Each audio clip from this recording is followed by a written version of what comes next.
Thank you for the introduction. So, first of all, welcome you all. It's nice to see bright young faces.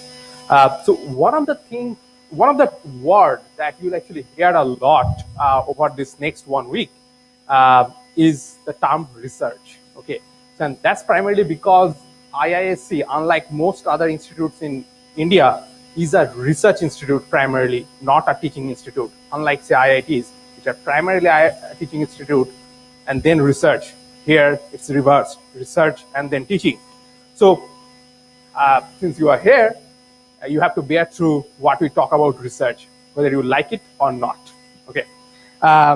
So we'll have two parts in this talk. So the first part, we'll be talking about, at the high level.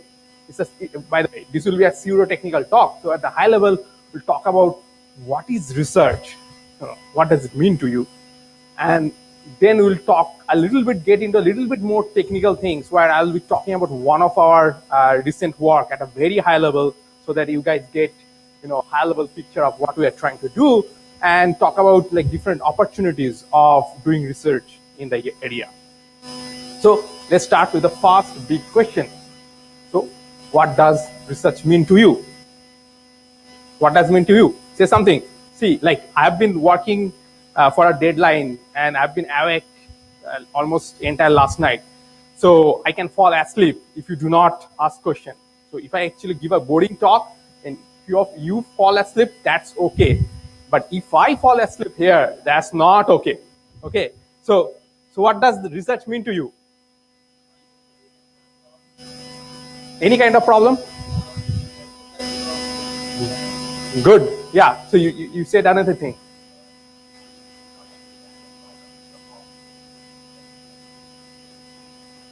Good. You have to be passionate about that. Anything else? Yeah. Sorry? Good. So innovation, right? That's good. That's part of it. Yes, good. You are getting the right pieces. So you have a high level view of what research would be. And I'll make it a little bit more concrete. Okay, so how would you actually make it a concrete? By comparing against the type of education that you have received in last almost 16 years is different. Why? Because till now, what you have been, and you are essentially consumer of knowledge. You have read books, you have told about facts that you take it like the truth, and then essentially in the exams, you reproduce what you have been told or taught. That's what you are, a consumer of knowledge. Doing research is about a role change, and a big one. You have to become producer of knowledge. And there, what matters is that the critical thinking. You would not have books to read the facts about. You'll have papers, and you have to criticize them to do critique. When you are working on some area and you read a paper, not necessarily everything said in that paper may be true under all circumstances.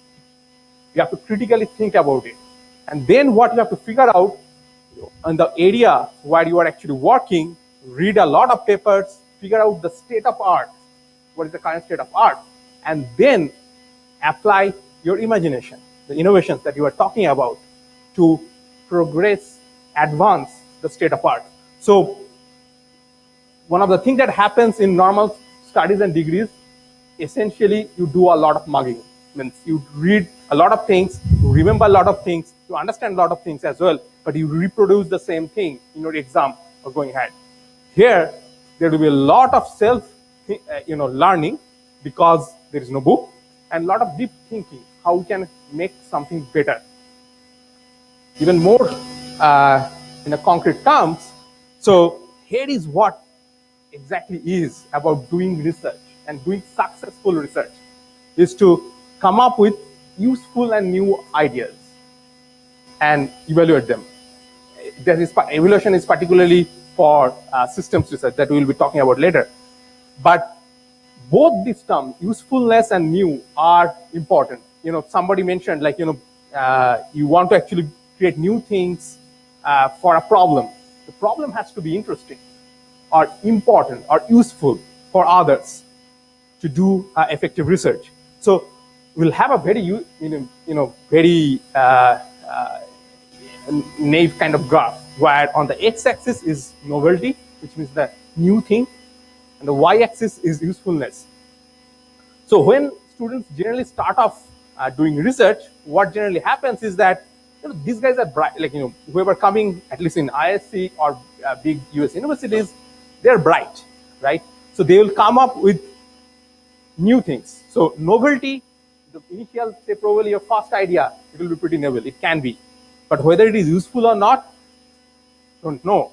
For example, I work in computer architecture and hardware software interface. I can come up with an idea where randomly, or say every fourth instruction is just ignored. Maybe that is very novel because nobody would have tried it before, but it is useless. It doesn't help. So then when you actually read more and more, what you come up with is things that are useful, but it relative lack of novelty. And the relative lack of novelty happens because you have an idea, you go to your professor, and he gives you a paper which is printed in 1977 and tells you that whatever you thought printed was actually thought about in 1977.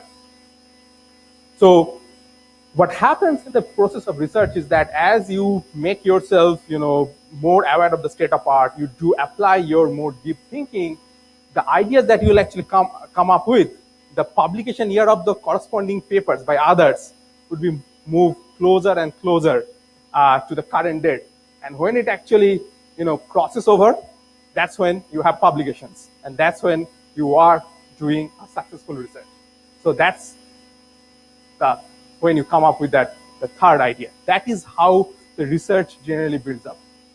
Make sense what I'm talking about? And in general, in research, there are two parts. One is that it requires deep understanding of the state of art. And again, there is no book.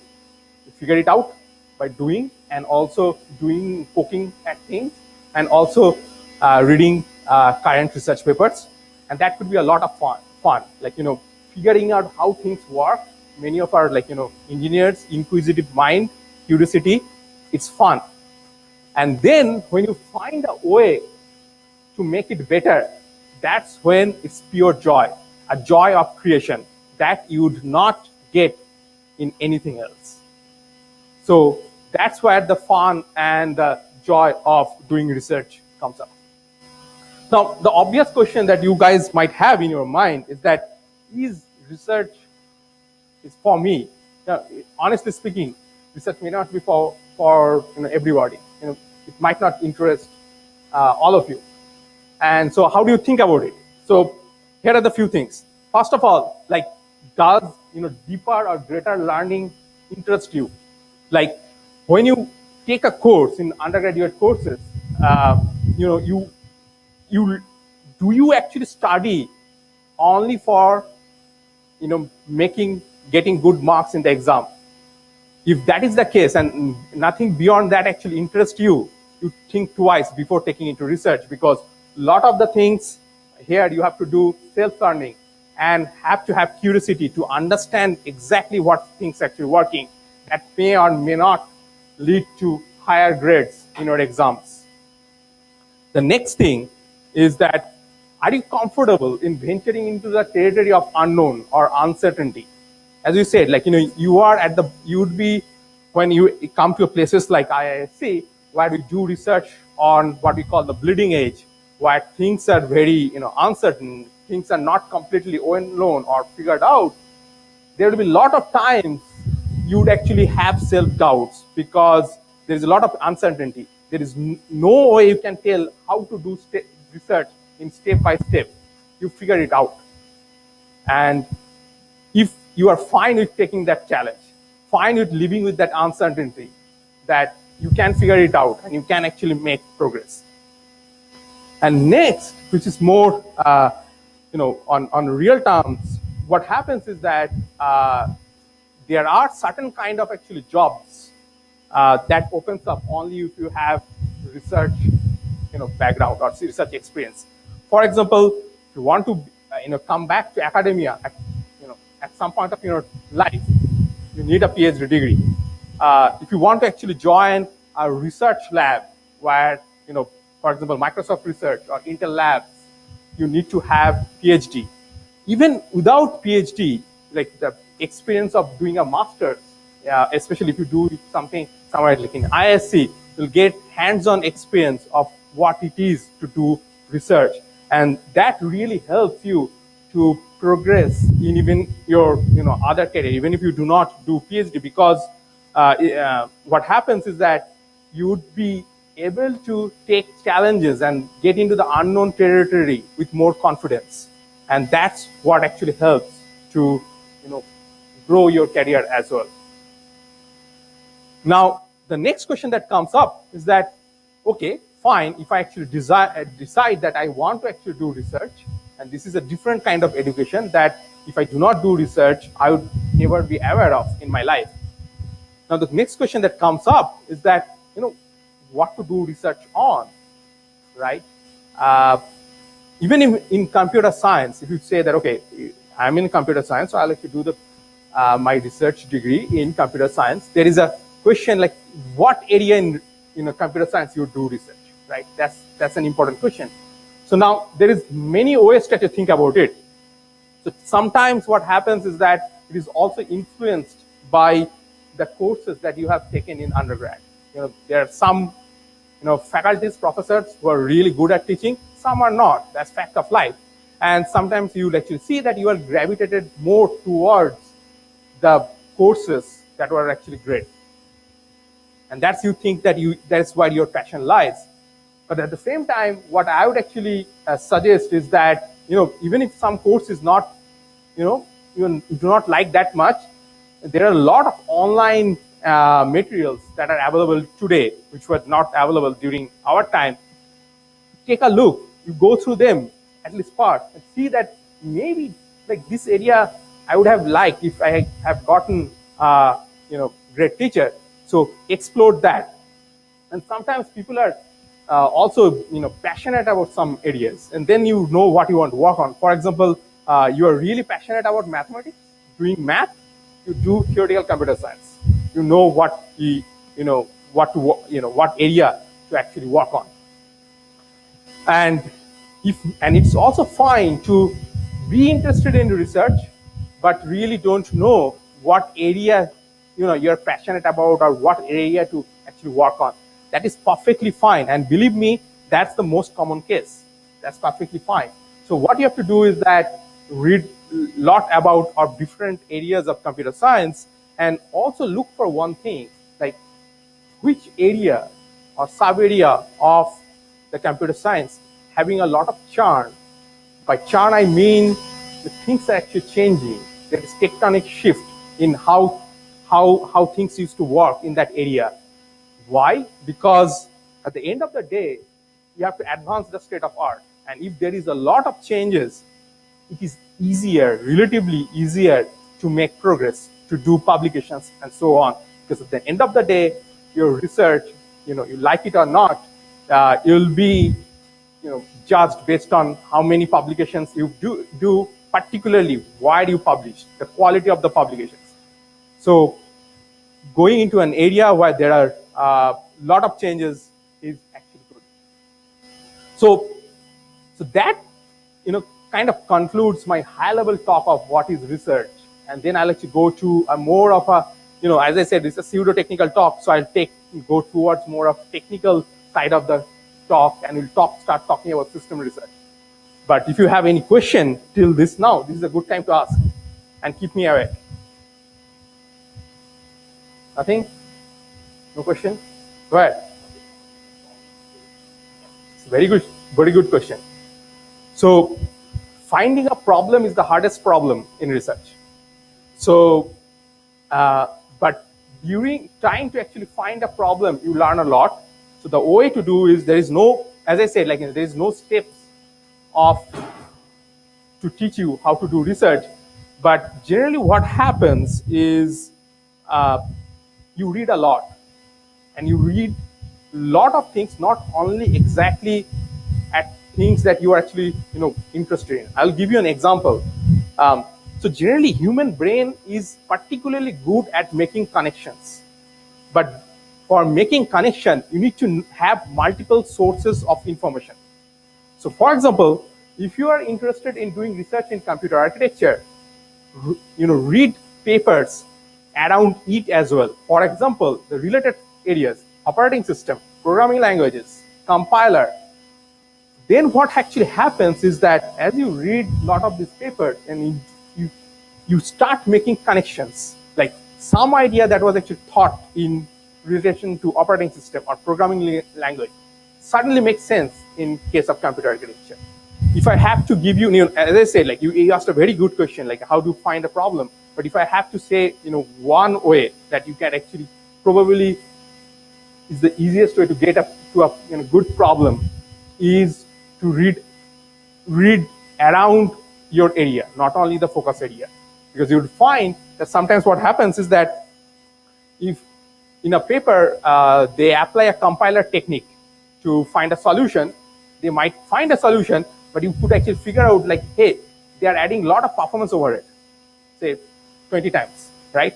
And then you can actually think, you know what, if I actually add these additional supports in my hardware, the architecture, this overhead would come down to 1.5x.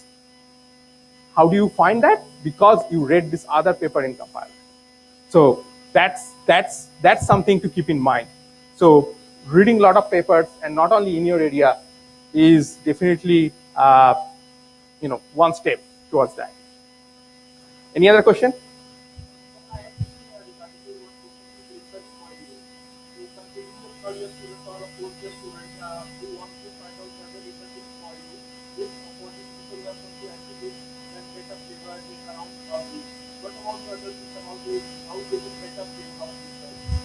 So the question is that if you are already in research, how you get out of it?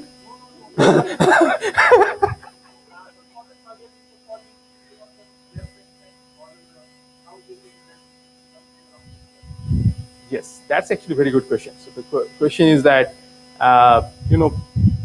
in undergraduate courses, you are not doing, much research. As I say, like, that's not the purpose of it. It's just, you are consumer of knowledge. So as I said, like, think about two things. I would actually say that it will be actually helpful. First is that, do you feel curious about digging into the details? Do you feel passionate about that? Not for grades. When you start doing things not for getting grades, you have some urge for deeper learning and greater learning. That's the first symptom you'd figure out if you have the research illness. And the second thing is to look for is that, from 10 years from now, what do you want to actually, want to find yourself? That's the second question that you have to actually try to answer. Because a lot of days, we try to, this is a societal pressure as well, that we try to settle as quickly as possible. That maybe, you might get into, the gradient descent algorithm kind of thing. You might get stuck into local minima. So, so you have to take a broader view. Why I say that is important is that, as I said, like, there are a lot of type of work or job would not open up if you do not have a research experience from a premier institute. You can go to a job which is 8 to 5 job. You would earn a lot in general as with the experience.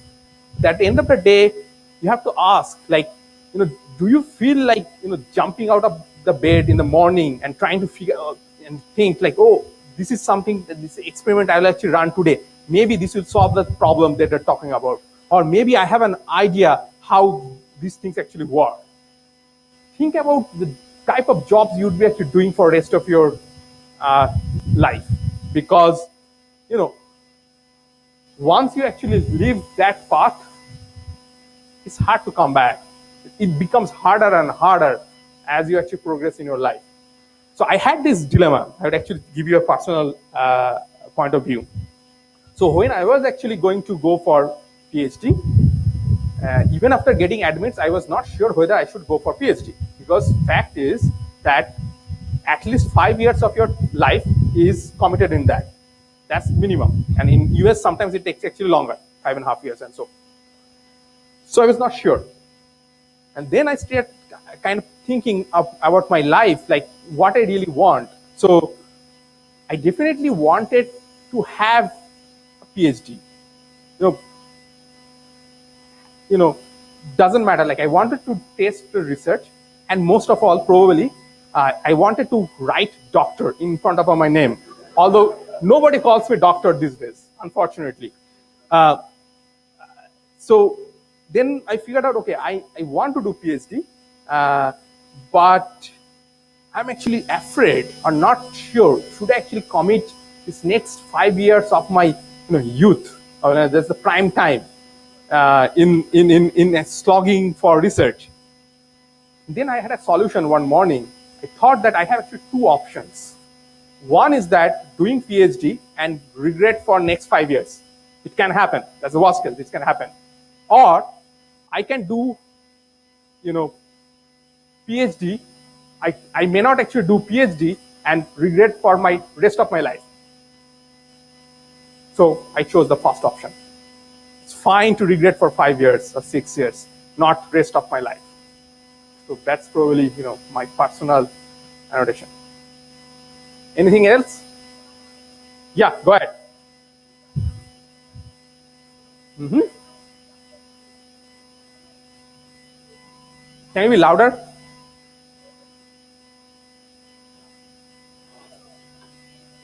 Mm-hmm.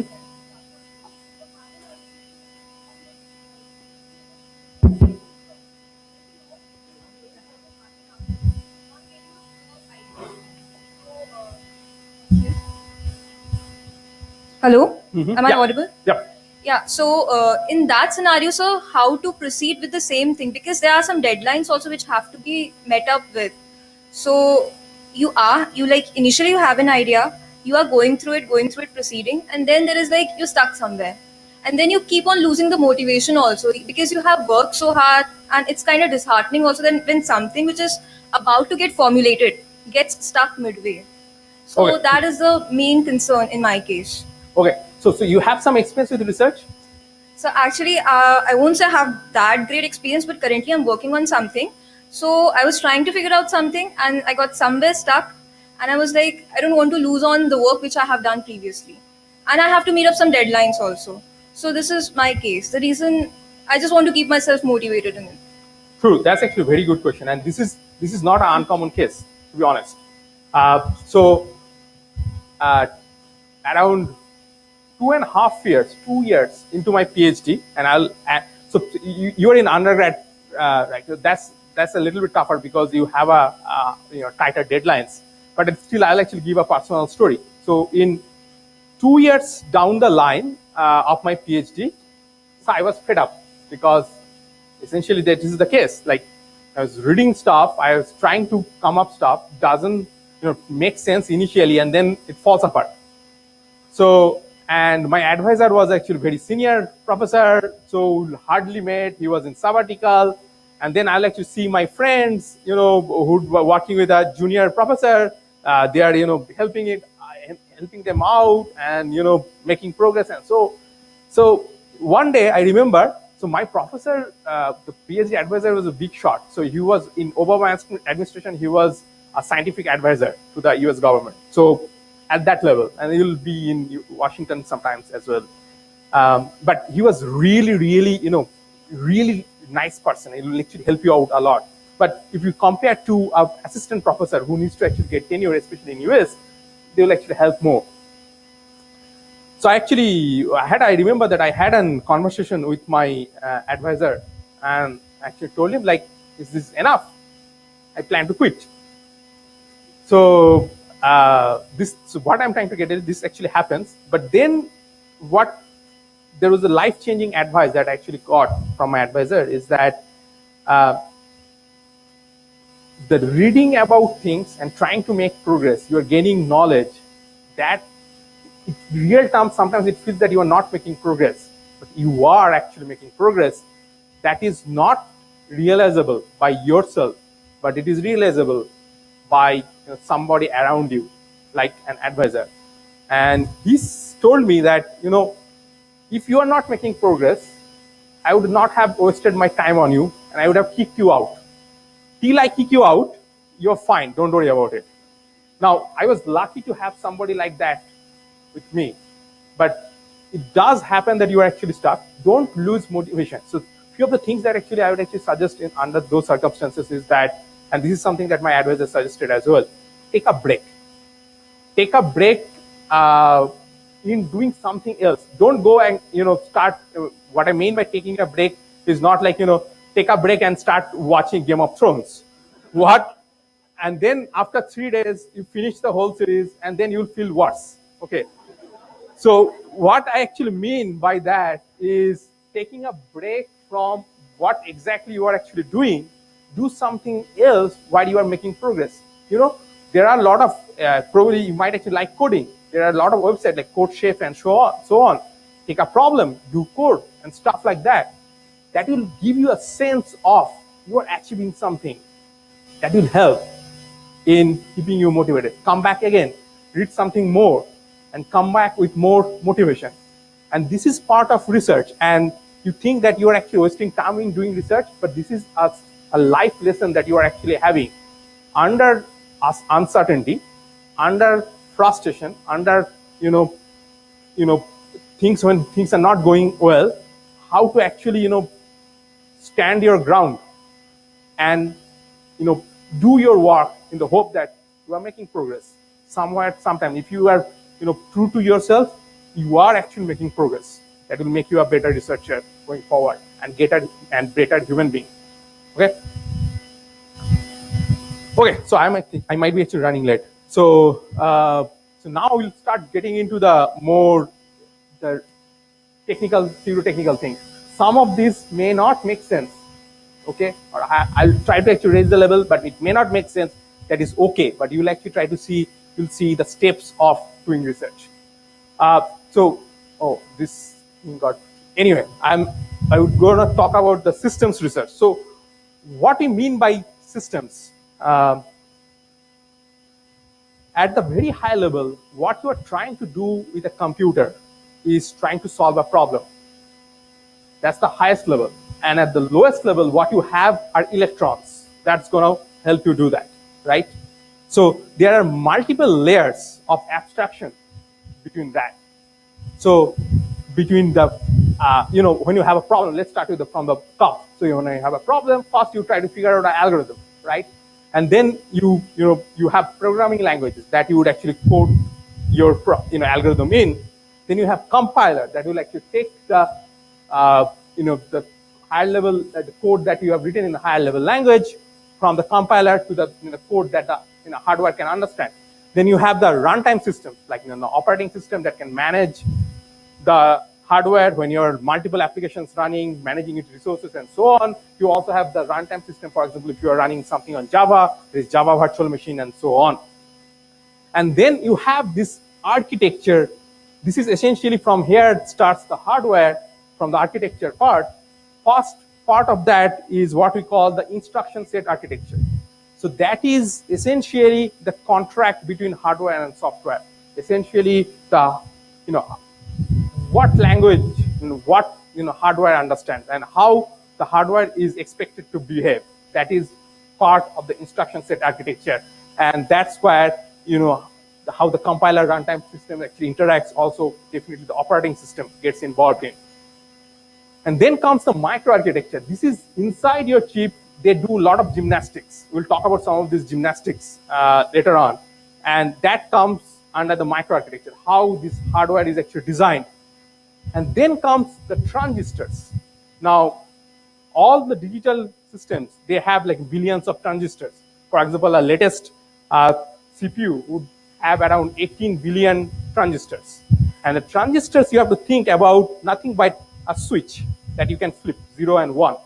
Okay. and they are actually controlling the flow of electrons. So when you have this 18 billion of transistors, and depending on how you organize them and how you actually instruct them to send electrons around, that is what you use through these layers to solve the original problem that you started with.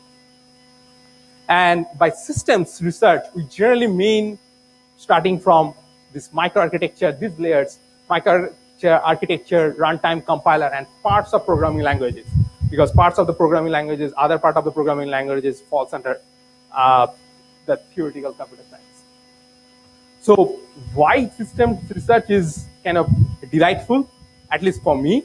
The reason is that you have a wide impact. When you talk about or think about research, you do think about what impact you leave through your research to this world, and you have a wider impact because if you improve upon any of these, irrespective of the problems you are trying to solve, it helps all. If you make a processor that goes 2% faster, 2% might actually seem small, but if you think about all the different applications that are running on that, 2% is actually pretty big. And the second thing that actually happens is the trends in systems often set the trends in the other parts of computer, computing or computer. For example, big example, deep learning, right? This is a big thing these days. This has happened because of emergence of what we call the GPUs or GPGPUs. They are graphical processing unit, initially graphics processing unit, but they are very good at executing parallel, programs, which essentially the deep learning take advantage of, and ability to access a lot of memory. So trends in systems often set trends in other areas of computing. And among these, my area of research primarily involves in the hardware-software interface. So I generally like, operating system, runtime, microarchitecture, architecture. This is what I generally focus on. So from now onwards, I'll try to actually get a little bit more technical and talk about one piece of our talk. But before that, there's you have to have a good motivation of doing the research you are actually performing. And my key point here is that if you look at the compute capabilities for last 4 decades, the compute capability has increased by almost 1 million times, 10 to the 6 times. Like even 5 or 6 years back, whatever the compute capability you had on a desktop, you can have it on a mobile phone. Or if you go back to 20 years, whatever you had on a supercomputer, you can have on a desktop today. So that essentially changed all our life, because as the compute capability of this computer, the processors, has increased, people have found new ways to leverage that extra compute capability.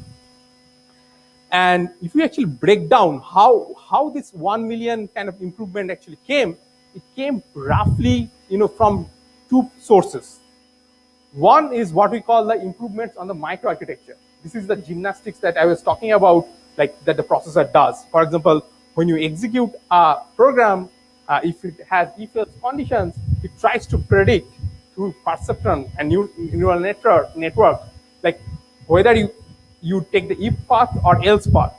Based on that, you try to actually execute one part of the code fast than the other part. This actually all improves performance. You do speculation of the executing code that is program has yet to actually execute. The instructions execute out of order, as long as they can actually hide it from the software that the execution was done in out of order. This all helps in performance, and that gave almost half of the performance improvement. The other half actually came from the physics, the transistors. As the transistors got smaller and smaller, again, think of these transistors as switch. As the switches become smaller and smaller, you can actually turn it off, turn it on at a higher frequency. This is what essentially drives the CPU frequency. So anybody knows, like generally, like at what frequencies these days CPUs run? Exactly. So what that frequency is essentially determined by how frequently you can actually turn on and off those transistors. Now that was a great source of performance improvement because you can make those processors faster and you don't have to do anything, any change in the software. The same software would run almost twice fast when your processor speed increases. But that particular thing, that kind of free lunch is kind of ending. The reason is as the transistors become smaller and smaller, they become leaky. By leaky, I mean that they are not completely on or completely off. They are leaking some current, leaking some electrons. And when that actually happens, the power consumption actually goes up because electrons are moving.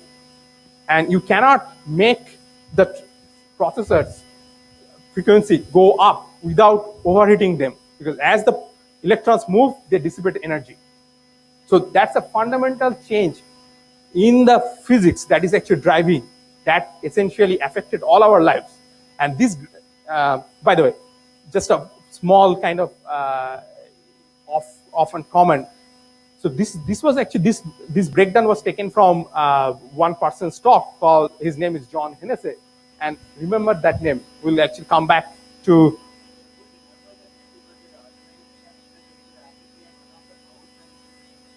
Okay. So do you listen to Fort Minor? I intentionally use the remember the name, but nobody laughed. So there is a famous, Fort Minor is a rapper, and they have a famous song called "Remember the Name." Okay. So anyway, so how it actually affected our life. So this data on the x-axis, y-axis shows the CPU clock frequency in megahertz. It is in a log scale, remember that. And the y-axis is the time domain, okay? And each dots are different processor frequency. And the color of each dot is like different companies that produce those processors. What you can exactly see is that how your life got affected. Around till 2005, the processors were becoming faster and faster. Almost every 1.5 years, the processor frequency would actually go up. And the same software would run almost twice fast when the new processor comes up. But it has started, it's kind of stopped because of the basic physics reasons that we talked about. And what people did, of course, people need to go computing because otherwise the whole computer science field stalls. So the first attempt was to get multi-cores. What is multi-cores? Is instead of having a single CPU core, you copy the same thing multiple times in the processor. And this is a picture of it's called die shot, where they take the picture of the processor and the transistors and all these things looks up like this.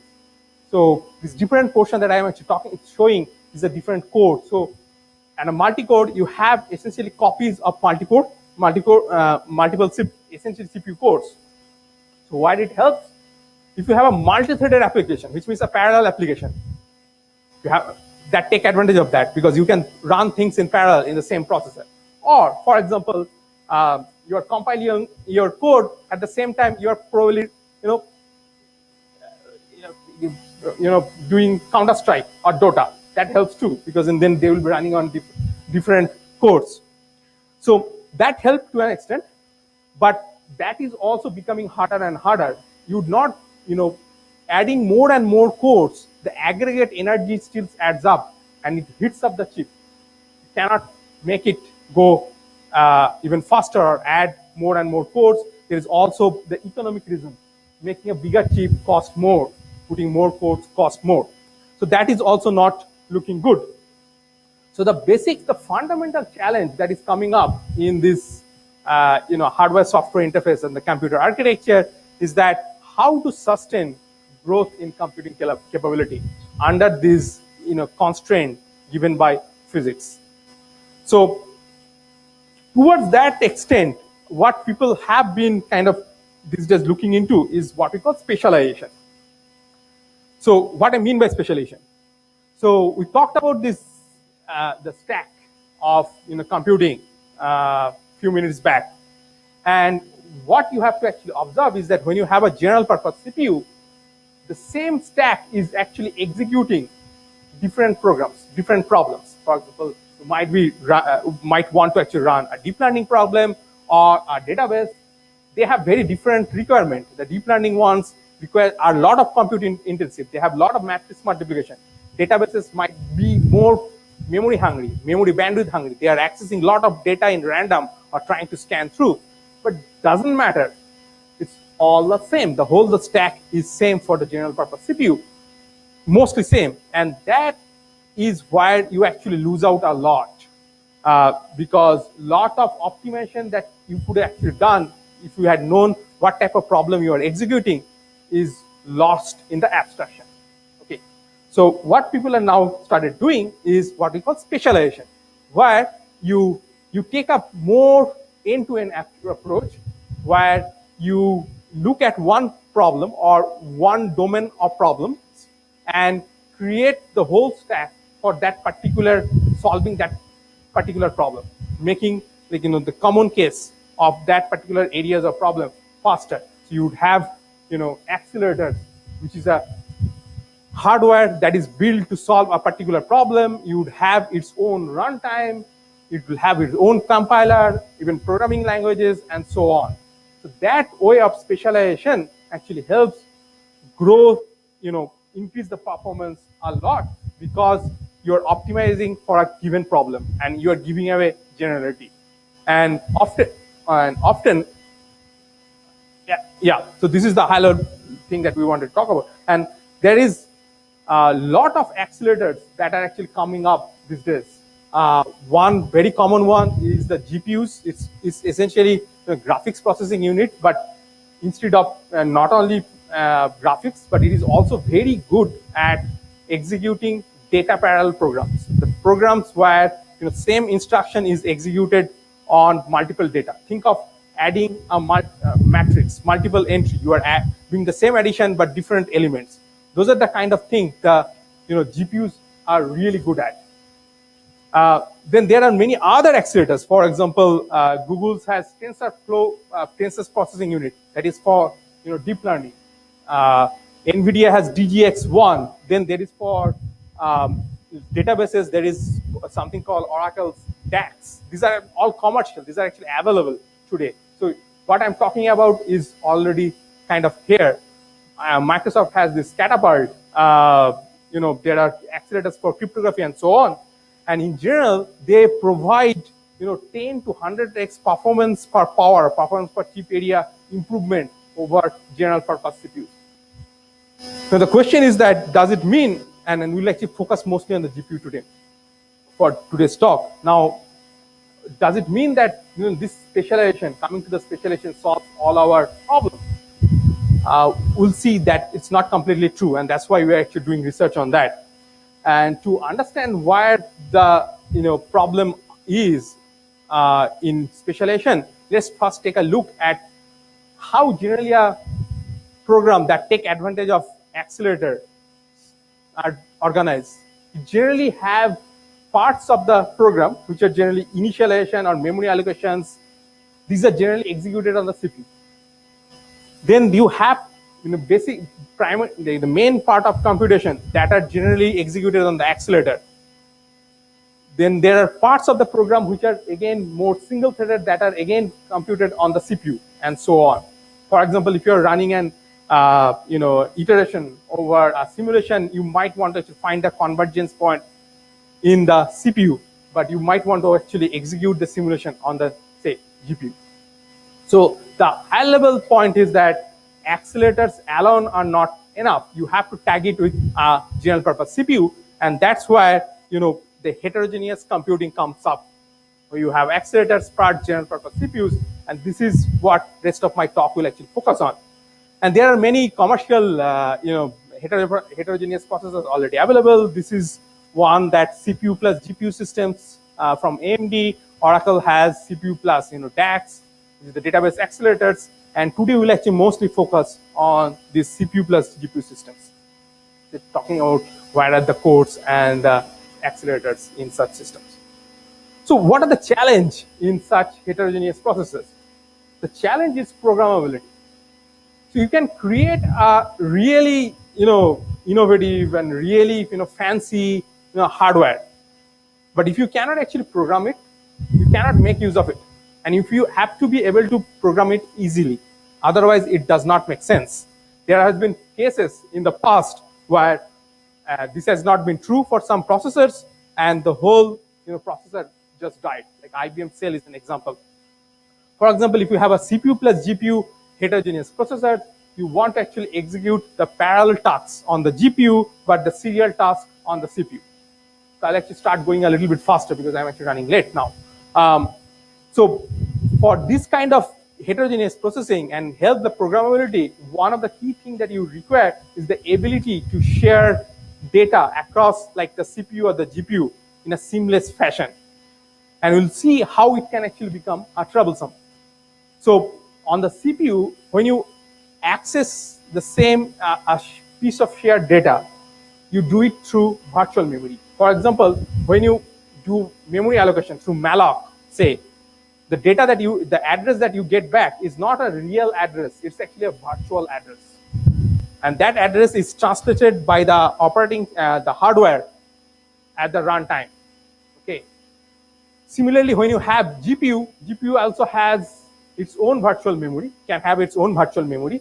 And if they have different views of the same shared data, that is where the programming between CPU and GPU or in any heterogeneous system becomes harder.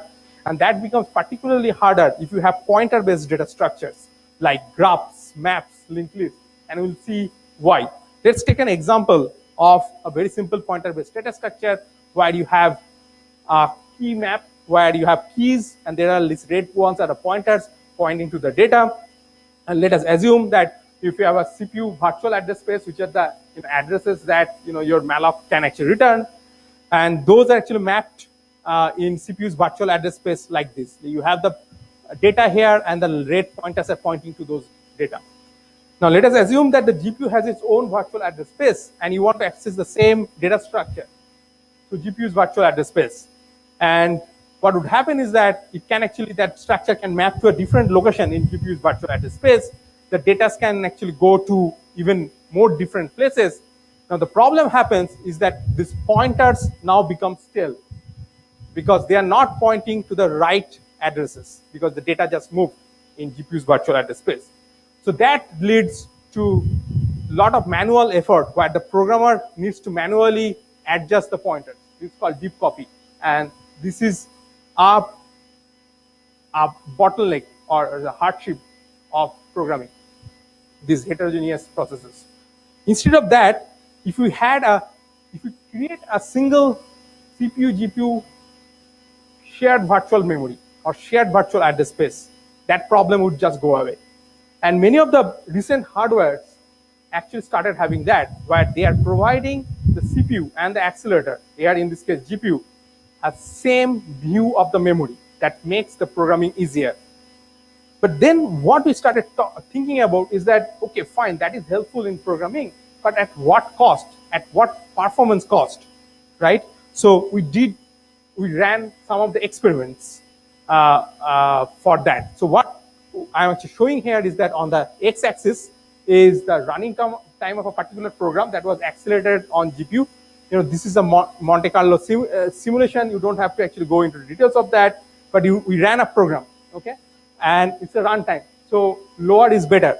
On the x-axis is the size of the input set of that program, because in systems research, the trends are more important than a particular data point. So you want to actually change it, sweep it, and see how the numbers actually vary. What we're actually showing here in this lower line is if we did not have shared virtual memory, what the performance would be. Overheads of shared virtual memory. And if you have the shared virtual memory, which means that ease of programming, then what the performance would be. And there is almost a 4x difference in performance. And this is the part of research, as I said, like, you don't need to get all the details, but this is the part of research where we try to find an important problem by doing analysis. So this is, finding the problem part of the research. And when you see those ISPA 16 and all these things mentioned, this is the where we actually publish those works. Because at the end of the day, as academics, we want to publish papers. So next, what it comes, so the challenge is how to reduce the overheads of programmability. You don't want to give up the ease of programmability. At the same time, you want to reduce the overhead of doing that. So then comes trying to understand like what is really happening. And as you said, like in this type of research, you have both hardware and the software involved. So you need to understand what the hardware is trying to do and what the software requires. And I'll do a very high level view of what the typical GPU hardware actually does. So each GPU has some basic unit called compute unit. Think of it as a cores of CPU. And generally a GPU will have multiple of those, typically between 8 to 64. And what is fundamentally different in GPU from CPU is that it tries to execute programs in what we call the single instruction multiple data format, where multiple threads of execution, like say 32 or 64 of them, execute in a lockstep. By that I mean they are all executing same instruction but on different data. Think again of a matrix multiplication, where you're doing the same addition but on different data. This is what GPU is good at. But how, and this really helps performance, but how it actually does it is through a lockstep execution, which means that until all the, say there is an addition that you are doing on different elements, all the addition actually finishes, that instruction cannot make progress. Okay, and there are multiple wavefronts that can actually execute in the GPU hardware. And there is one more interesting thing that actually happens is to make it more efficient. GPU hardware generally have what we call the coalescer. The observation is that many of the time these different threads that are actually executing in lockstep, they access data which are neighboring data, which are close to each other. If they fall within within a boundary, sometimes like here generally in case of like these typical GPUs, within 4 kilobyte, same 4 kilobyte region, you can do their address translation together. That's why the coalescer actually helps. So instead of doing the address translation for all the 32 or 64 threads, you do it, if you can coalesce, you can actually do it only once, because everybody shares the same virtual to physical address translation. So that's why the coalescer comes up. And then we looked at the software, what the software needs. What we found out was that some of the GPU accelerator applications had performance overhead, while the other did not. So we became curious, like, what is the difference between those which had the overhead, which did not have the overhead? And what we found out was that those applications which had, overhead of address translation, but that had some property called divergence. What by divergence I mean is that when you have this, blocks of threads which are actually executing in lockstep, but they are accessing data which are not close to each other, which are in different, regions of memory.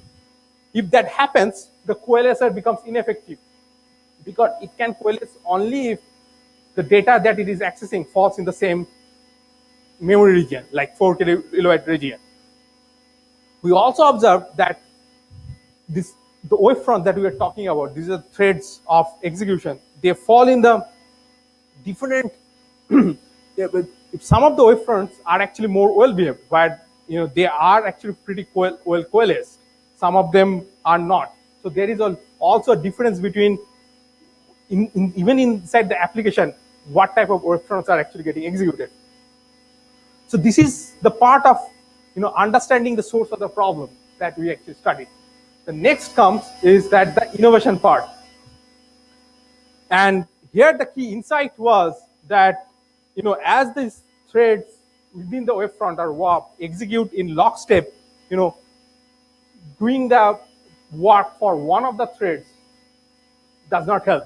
You have to either do all of them, or just don't do the work for any of them, because just if you have 32 threads in a WAP or wavefront, you just so return the answer for only one of them, that does not make it actually progress. So That's why the concept of batching comes up, where the requests from the same wavefront are kind of, we try to batch together.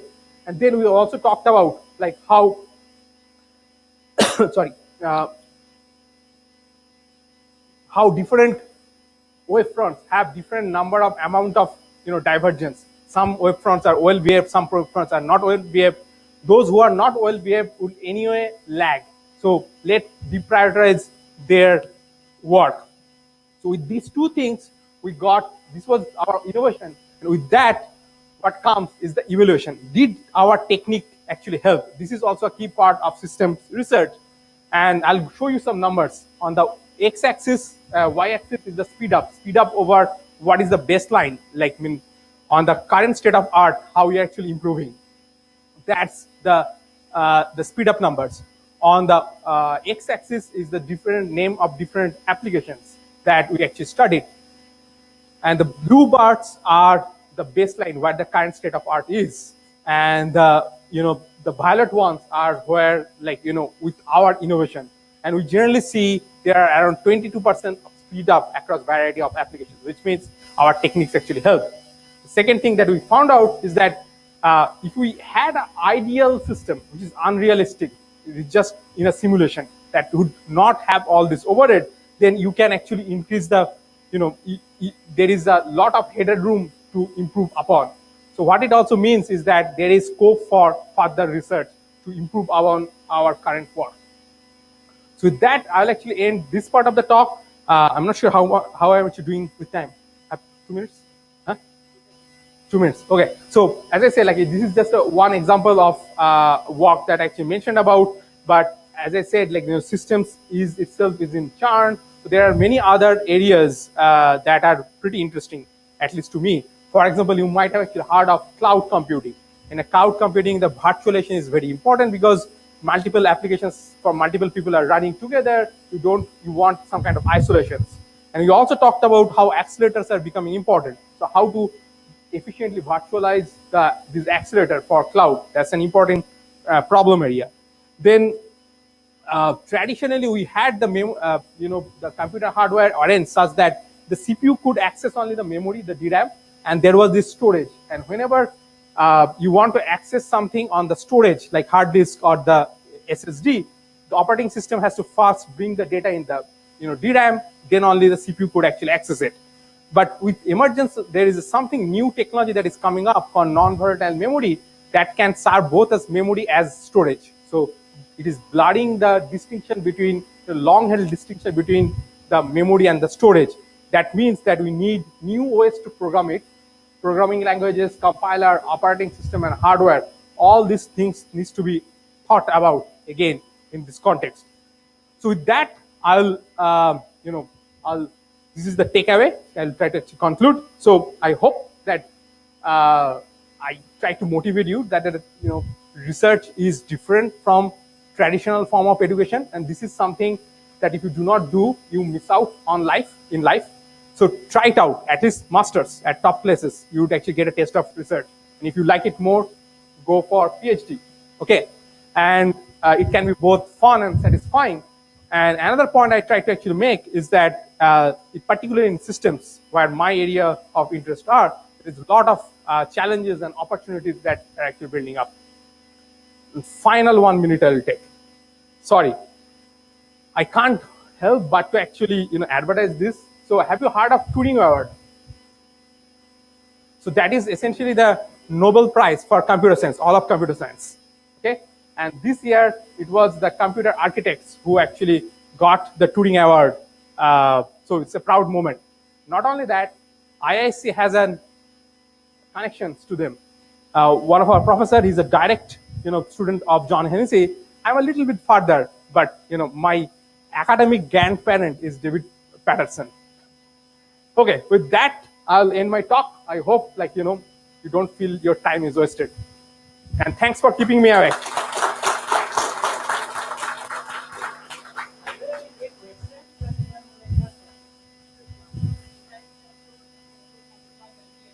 Yeah, NVM. There is those. Yeah. Go ahead.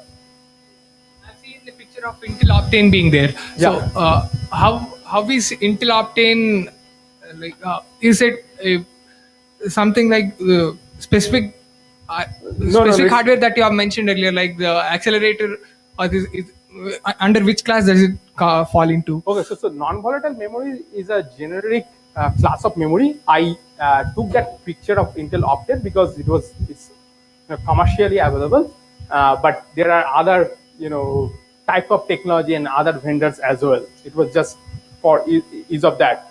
And non-volatile memory is not part of. It's not an accelerator, not at all. It's a different thing that we actually talked about. It's different from the first part of the talk. It's a type of memory which when you have DRAM, fundamentally it is volatile. If the power goes off, whatever the data it has, boom, goes out. And all our software is kind of designed assuming that. That's a fundamental kind of assumption. But non-volatile memories are such that you can actually access it as a memory, but at the same time, it is non-volatile too, like storage. Where if you have something on a say file, it does not go away if the power goes off, and that changes how we want to actually program systems, and that's the challenge that I was talking about. Is it because again sorry for being mentioning again about the Intel Optane. So is it because that most of such kind of memories are flash type? It's not flash. It's a different technology. So generally, the DRAMs are actually charge-based technology. They have capacitor. They keep the data by keeping charge. These are actually different types. For example, one type of memory technology is called PCM, or phase change memory, where they change the form of the structures. And this is what we're actually talking about here, where it is non-volatile. And Intel Optane, just an example, is like whatever Google images actually gave me a picture, I copied and put it here. Okay, it's not specific to Intel. I'm not doing any advertisement for Intel here. Okay. Any other questions? So, what are the top conferences where we can read papers about the latest research happening in computer systems? Awesome. That's a very good question. So, in computer architecture, there is called IISc, International Symposium of Computer Architecture. There is thing called Micro, MIC. You can just search Micro, it will actually show up, Micro Conference. There is HPCA, High Performance Computer Architecture. Then ASPLOS. ASPLOS is more architecture, operating system, and programming languages. It's called ASPLOS, Architectural Support for Programming Languages and Operating System. That's the full form. In operating system, there is OSDI, Operating System and Design and Implementation. There is SOSP in operating system. In programming languages, there is PLDI. There is PPOPP. Then there is POPL, POPL. Those are programming languages compiler, conferences. So, those are the things that you can actually start looking at. Those are the good ones. Yeah, go ahead. Sir, there is this me. In hardware improvements, there is some sort of like stagnant stage now, no sir. So there can be like very less improvement in the hardware now. So does it mean that since the systems is dependent on the hardware systems, so does it mean that there's going to be a stagnant stage in the near future for the systems research? Not really. What you mean by that's just like- opportunity. So for example, in the CPU, things have trying to saturate. Yeah. But as you said, the accelerator is actually booming. So the whole system research now has to move more towards accelerator, including operating system, programming languages, architecture, and so on. So that's the challenge, and that's where the opportunity is. Yeah. Forgot all of them. Okay. You have enough to give all of them. Okay. I noticed few. Okay. Huh? Okay. Yeah. I see more hands rising up now. Okay.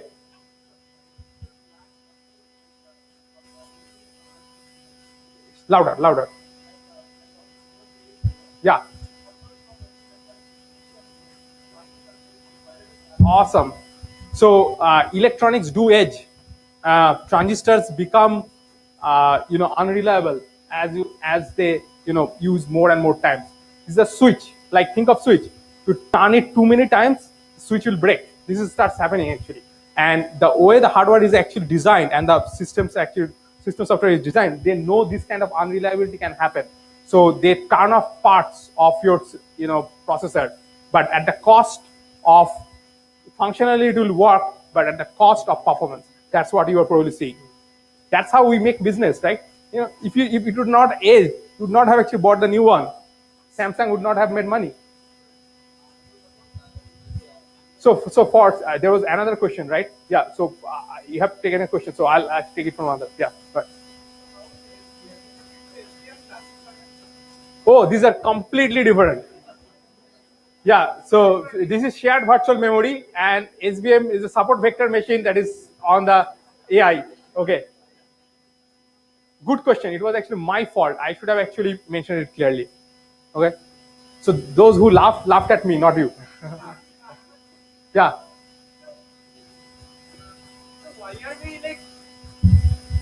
Hello. So why are we like always progressing on automation or AI and stuffs, and not like why is the computing research not being done on like on some environmental aspects like plastic eradication or pollution or stuffs like that, which will help for the in the long. Huh? Oh yeah. Go ahead.